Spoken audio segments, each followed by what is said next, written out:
తెలంగాణలో పదవుల పందారానికి మరోసారి బ్రేక్ పడిందా? కాంగ్రెస్లో అపరిమిత ప్రజాస్వామ్యమే పదవుల భర్తీకి అడ్డుగా మారిందా?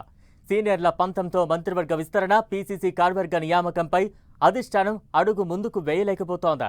సీఎం రేవంత్ రెడ్డి తాజా పర్యటన తర్వాతైనా పరిస్థితిలో మార్పు రాలేదా? సీనియర్లు పట్టు వీడకపోవడం వల్ల ఆశావహులు మరికొన్నాళ్ళు నిరీక్షించాల్సిందేనా? తెలంగాణ కాంగ్రెస్ పాలిటిక్స్లో తాజా అప్డేట్స్ ఏంటి? మంత్రి, పీసీసీ చీఫ్ పదవులపై ఆశలు పెట్టుకున్న నేతలు మరికొన్నాళ్లు వేచి చూడక తప్పని పరిస్థితి కనిపిస్తోంది. కాంగ్రెస్ మార్క్ రాజకీయంతో పదవుల భర్తీ ప్రక్రియ ఎక్కడ వేసిన గొంగళి అక్కడే అన్నట్లు ఒక్క అడుగు ముందుకు పడలేదని సమాచారం. రాష్ట్రంలో మంత్రివర్గ విస్తరణ, పీసీసీ చీఫ్ నియామకంపై కొంతకాలంగా కాంగ్రెస్ అధిష్టానం కసరత్తు చేస్తున్నా పార్టీలో ఏకాభిప్రాయం కుదరక మళ్లీ వాయిదా పడుతోంది. తాజాగా ఢిల్లీ వెళ్లిన సీఎం రేవంత్ రెడ్డి ఈసారి ఎలాగైనా అధిష్టానం నుంచి గ్రీన్ సిగ్నల్ తేవాలని ప్రయత్నిస్తున్న సీనియర్ల మోకాలడ్డుతో మంత్రివర్గ విస్తరణకు గ్రీన్ సిగ్నల్ లభించలేదని తెలుస్తోంది. ప్రస్తుతం పీసీసీ చీఫ్ తో పాటు రాష్ట్ర ముఖ్యమంత్రిగా రేవంత్ రెడ్డి కొనసాగుతున్నారు. జూన్ 27తో పీసీసీ చీఫ్ పదవీకాలం ముగియడంతో కొత్త వారిని నియమించాలని భావించింది కాంగ్రెస్ అధిష్టానం. రకరకాల సమీకరణాలపై సీనియర్లతో చర్చించింది. అయితే ఏకాభిప్రాయం కుదరకపోవడంతో ఎప్పటికప్పుడు వాయిదా వేస్తూ వస్తోంది. ఈ విషయమై CM Revanth Reddy, deputy CM Bhatti Vikramarka, మంత్రి ఉత్తమ్ కుమార్ రెడ్డిలతో పాటు పలువురు నేతలతో అధిష్టానం 2 సార్లు చర్చించింది. మహబూబాబాద్ ఎంపీ బలరాం నాయక్, ఎమ్మెల్సీ మహేష్ కుమార్ గౌడ్, ప్రచార కమిటీ చైర్మన్ మధు యాష్కి గౌడ్ పేర్లు పరిశీలనకు వచ్చినా ఏకాభిప్రాయం కుదరకపోవడంతో మరోసారి వాయిదా వేసినట్లు తెలుస్తోంది. ఎంపీగా బలరాం నాయక్, ఎమ్మెల్సీగా మహేష్ కుమార్ గౌడ్ ఉండడంతో మధు యాష్కి వైపే కొంత మొగ్గు ఉన్నప్పటికీ లైన్ మాత్రం క్లియర్ అవడం లేదు అంటున్నారు.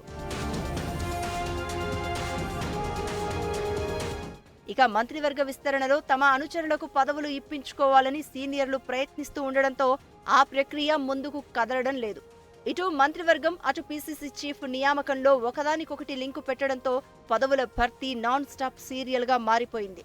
ప్రస్తుతం మంత్రివర్గంలో 6 ఖాళీలు ఉండగా దాదాపు 12 మంది పోటీ పడుతున్నారు.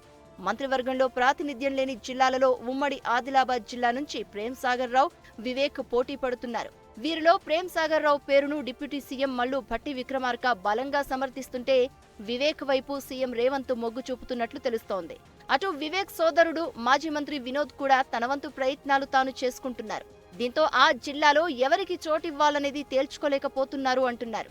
అదేవిధంగా ఉమ్మడి నిజామాబాద్ జిల్లా నుంచి సుదర్శన్ రెడ్డి, మదన్ మోహన్ రావు మధ్య పోటీ కనిపిస్తోంది.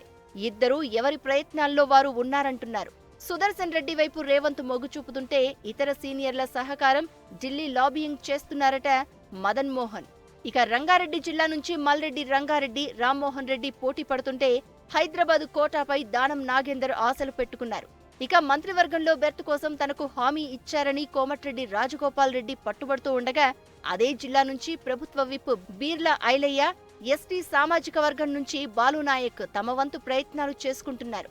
మున్నూరు కాపు వర్గం నుంచి ప్రభుత్వ విప్ ఆది శ్రీనివాస్, ముదిరాజ్ సామాజిక వర్గం నుంచి శ్రీహరి ముదిరాజ్ మంత్రి పదవి ఆశిస్తున్నారు. బీసీ రజక కోటాలో రేవంత్కు సన్నిహితుడైన వీర్లపల్లి శంకర్ తన పేరును పరిశీలించాలని కోరుతున్నారు. ఉమ్మడి మెదక్ జిల్లాలో బీఆర్ఎస్ ను ఎదుర్కోవాలంటే తనకు మంత్రి పదవి ఇవ్వాల్సిందే అని మైనంపల్లి రోహిత్ కోరుతూ ఉండగా అక్కడ హరీష్, రఘునందన్ లాంటి వారికి చెక్ పెట్టేందుకు రోహిత్ సరైనోడేననే భావనలో సీఎం ఉన్నట్లు ప్రచారం జోరుగా సాగుతోంది.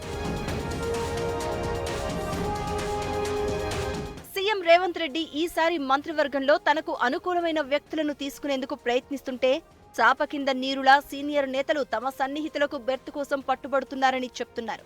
దీంతో మంత్రివర్గం విషయంలో లెక్కలు ఏమాత్రం సరితూగడం లేదని సమాచారం. మంత్రివర్గ లెక్కలు కుదిరితే పీసీసీ అంశాన్ని తేల్చవచ్చని భావిస్తోన్న అధిష్టానం రెండింటినీ వాయిదా వేసినట్లు చెప్తున్నారు. దీంతో ముచ్చటగా 3వసారి కూడా పీసీసీ మంత్రివర్గ విస్తరణ అంశం వాయిదా పడినట్లే అంటున్నారు. ఇక రాష్ట్రంలో అగ్రనేతల పర్యటన ఉన్నందున ఈ నెలలో పదవుల భర్తీ ఉండదని, రాజ్యసభ ఎన్నికల తర్వాత సెప్టెంబర్లోనే మంత్రివర్గ విస్తరణ ఉంటుందని తెలుస్తోంది. ఏదేమైనా సీనియర్ల పంచాయతీ మరోసారి ఆశావహుల ఆశలపై నీళ్లు చల్లేసింది.